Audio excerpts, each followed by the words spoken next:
Warga Lembaga Dakwah Islam Indonesia (LDII) Kabupaten Aceh Besar menggelar aksi sosial dengan membagikan ratusan takjil di Jalan Soekarno-Hatta, Aceh Besar pada Minggu 23 Maret 2025. Kegiatan ini sebagai bagian dari upaya LDII dalam meningkatkan kepedulian sosial di bulan suci Ramadan.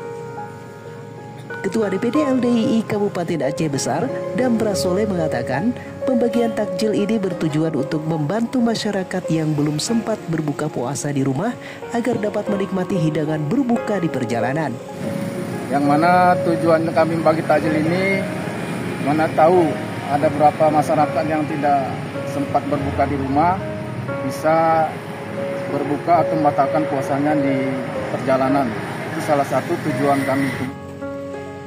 Selain itu, kegiatan ini juga dimaksudkan sebagai bentuk berbagi dengan sesama, sejalan dengan ajaran dalam hadis yang menyebutkan bahwa memberi makan kepada orang yang berpuasa akan memperoleh pahala yang sama dengan orang yang berpuasa tersebut tanpa mengurangi pahala masing-masing. Aksi sosial ini mendapat sambutan positif dari masyarakat, banyak yang merasa terbantu dan mengapresiasi inisiatif LDII Aceh Besar dalam berbagi kebaikan di bulan Ramadan. Warga LDII Aceh Besar berbagi takjil.